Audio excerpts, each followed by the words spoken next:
Émission spéciale en direct depuis le Mémorial de Caen, à l'occasion des concours de plaidoirie pour les droits de l'homme. Bonjour, bienvenue sur Radio Sensation Normandie. Nous sommes ici au Mémorial de Caen où nous assistons au 20e anniversaire des plaidoiries des lycéens. Nous sommes en très très bonne compagnie. On va tout au long de cette journée voir défiler les élèves de différents lycées de la région. On parlera des différents concours. Il y a les élèves avocats pour le samedi et les avocats pour le dimanche. Et pour en parler tout d'abord, nous accueillons avec fierté et émotion le directeur du Mémorial de Caen, Stéphane Grimaldi. On parlera tout à l'heure avec Ludovic Ben-Mokhtar également du regard des étudiants en droit sur ce concours qui a une notoriété maintenant plus que régionale, nationale et internationale. Alors je disais fierté et émotion de la part du directeur du Mémorial de Caen, Stéphane Grimaldi. C'est ce que vous avez reçu et ressenti également tout à l'heure lors de la première plaidoirie. Est-ce que ce que vous ressentez à chaque fois avec ces jeunes élèves qui vous étonnent ? Qui vous surprennent et qui vous... Oui, eux sont étonnants, moi non, mais eux sont vraiment étonnants parce que là on entend peut-être que on entend l'ambiance. Une jeune fille qui est en train de parler des cyber, du harcèlement par les réseaux sociaux. Ils sont très courageux et vraiment très courageux parce que n'oubliez pas qu'ils rentrent dans leur lycée après, qu'ils ont perdu ou ils ont gagné, ils ont... les réseaux sociaux les suivent, etc., etc. Il y avait d'ailleurs une élève, une ancienne lauréate hier, qui disait qu'elle avait été harcelée après une plaidoirie par des espèces de salauds qui lui expliquaient que ce qu'elle avait dit était dégueulasse. Enfin bref, tout ce qu'on peut imaginer sur les réseaux sociaux d'infâmes et de crétins. Et donc ils sont très courageux. Monter sur cette scène, c'est pas simple. S'engager, c'est jamais simple, on le sait. Ouais. Et c'est une génération extraordinaire. Je ne dis pas ça parce que machin, à propos de vieux machin, c'est une génération extraordinaire. Voilà. C'est pas un jeu, il plaide pas des causes perdues, il peut y avoir une portée au-delà du mémorial. Non, oui, de plus en plus avec les réseaux sociaux. De plus en plus, depuis une dizaine d'années, on sent une inflexion. Le concours est sorti de ses murs depuis très très longtemps. L'importance du milieu éducatif, des professeurs en tout cas, dans cette démarche, elle s'est amplifiée ? Fondamentale, elle est fondamentale. Sans les profs, ça ne se passe pas. C'est-à-dire s'il n'y a pas un prof derrière une classe, derrière un élève, si le prof n'est pas là pour soutenir, accompagner l'élève, l'encourager, etc., ça ne marche pas. Donc il y a des profs... Il y a des profs vraiment très impliqués. Enfin, il y a des profs sans lesquels ceci n'existe pas, évidemment. Vous êtes là, vous, depuis une dizaine d'années. Vous avez vu l'évolution de ce concours. En quoi l'évolution a été la plus marquante pour vous depuis que vous êtes arrivé ? Je pense, mais je ne suis pas complètement sûr de moi, mais je pense que ils sont de plus en plus impliqués, de plus en plus concernés, de plus en plus au fait de l'actualité. On n'est plus de plus en plus, on va vers des thèmes, ils choisissent des thèmes qui sont vraiment les thèmes de l'actualité. On n'est plus dans les grandes causes tellement, ils vont sur l'actualité nationale, internationale, etc. Ça dit d'abord que ce sont des élèves qui sont une génération concernée par l'actualité, contrairement à ce qu'on dit. Voilà, c'est une génération de citoyens français qui sont vraiment concernés, qui est vraiment concerné, pardon. Et je crois que c'est ça un peu l'inflexion.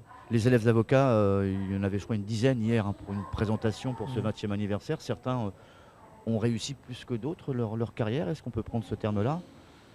Je ne sais pas, oui, hier on avait des lauréats, on a parlé avec des lauréats. Alors certains, oui, mais c'est comme tout le monde, voilà, il y en a certains qui font des études plus brillantes que d'autres. Là, on a le président de la fac de droit, enfin des étudiants de la fac de droit. Bon voilà, moi j'étais pas un bon élève, donc chacun son truc. Hein. Lui, ça doit être un bon élève. Je suis sûr que non, il était un mauvais élève aussi le président. Donc, mais non, il y a parmi eux de bons élèves et de mauvais élèves, mais de toute façon il y a une trace. Alors ceux d'hier étaient certains, Sciences Po, machin, etc.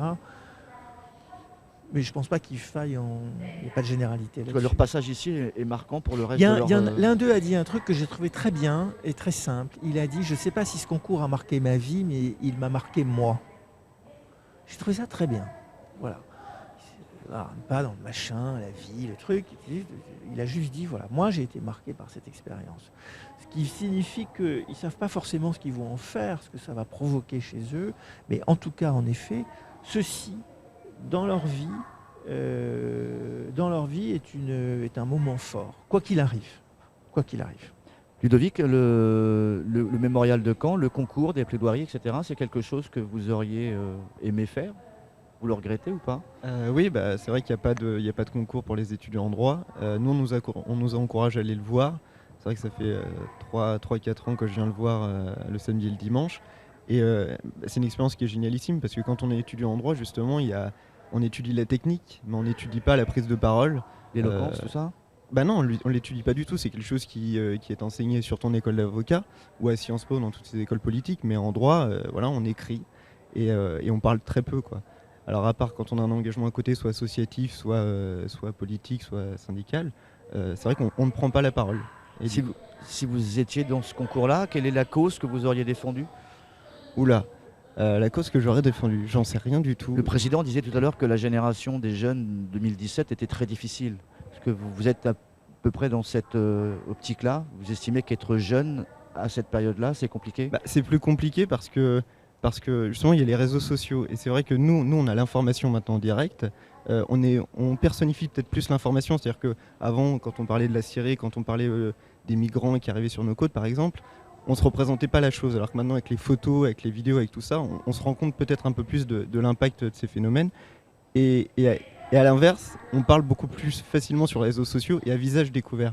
Et là, quand on voit ces jeunes-là, ils font vraiment à visage découvert, c'est-à-dire que là, ils vont prendre la parole pendant 10 minutes, construire leurs propos, ce qu'on ne fait pas sur les réseaux sociaux, et vraiment essayer de convaincre réellement les gens pour des causes en lesquelles ils croient. Et c'est vrai que c'est un engagement vraiment personnel, quoi. Quelle qualité qualité humaine il faut pour se destiner à la profession d'avocat? Ça dépend. Vous a en fait ça dépend. Il y a des avocats qui vont être plus techniques, et puis il y a des avocats qui vont être plus sur la plaidoirie. Puis ça dépend aussi après des domaines dans lesquels on est, si c'est du droit public ou du droit privé. Mais je pense que c'est convaincre les gens, c'est aussi se mettre à la place des gens qu'on défend ou des causes qu'on défend. Et je pense que c'est avant tout ça, quoi. Un avocat pénaliste qui va défendre que ce soit un coupable ou un non coupable, c'est quelqu'un qui va se mettre à sa place et qui va le comprendre. Parce que c'est si on le comprend, et idem pour les phénomènes, qu'on peut les défendre, je pense. Stéphane Grimaldi, vous êtes un peu l'avocat, vous aussi, en tant que directeur du mémorial de Caen, de la mémoire des conflits. Vous êtes là. Non, je suis l'avocat de l'histoire, moi. C'est un peu... C'est différent, la mémoire et l'histoire. Non, de l'histoire. L'histoire du XXe siècle. La mémoire, c'est autre chose. La mémoire, c'est une construction sociale, etc. L'histoire, mais ça, c'est... On sort du champ du concours, là, mais l'histoire exige une rigueur, une recherche. Et aujourd'hui, on a besoin de cette rigueur et de cette recherche parce qu'on a besoin, et ce concours le dit d'ailleurs, on a besoin d'expliquer la complexité du monde. La complexité de l'histoire, la complexité du monde. Il faut absolument qu'on sorte de cette espèce de pathos qui consiste à tout simplifier, à tout caricaturer, à tout... espèce de vision manichéenne du monde, les gentils, les méchants, etc. Ça nous conduit dans le mur rapidement. D'où d'ailleurs l'importance, votre rôle aussi, les journalistes. C'est-à-dire que c'est aussi à vous d'expliquer la complexité de l'information. L'information n'est pas simple et l'histoire est complexe aussi. On vit là en fait un changement, je dis pas historique, c'est peut-être donner trop d'importance à ce personnage sans faire trop de politique. Est-ce que l'élection de Trump va bousculer un peu l'histoire telle que vous la concevez vous actuellement? Je vois que ça a été le premier personnage dessiné par Chenu tout à l'heure. Oui, l'élection de Trump. De toute façon, toute élection d'un président des États-Unis est essentielle pour, etc. Donc c'est évident qu'on surveille ça avec... Ce qui est sidérant dans l'élection de Trump, c'est ce que ça dit de l'état du monde, de l'état de l'Europe, etc. C'est-à-dire cette espèce de... Là, on vit dans le monde entier une espèce de poussée des nationalismes, y compris en France, partout en Europe, en Hongrie, etc. On vit quelque chose là en ce moment qui est en train de dérouter l'histoire. la vraie inquiétude qu'on peut évidemment tous avoir et qu'on a tous, c'est de savoir comment ceci va, qu'est-ce que ceci va donner dans les courtes années qui viennent, parce que ça va aller très vite.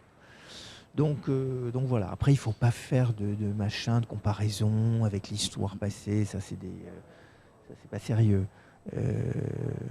Mais oui, il se passe des trucs là. Il se passe quelque chose. L'évolution du concours du mémorial au mémorial, là, vous l'avez déjà envisagé ou elle va se poursuivre de façon classique, elle plaît déjà de cette manière-là? Ouais, Est-ce que vous avez envisagé des choses différentes? Il faut, comme ce concours, comme tout ce qu'on fait ici, il faut sans cesse le critiquer objectivement.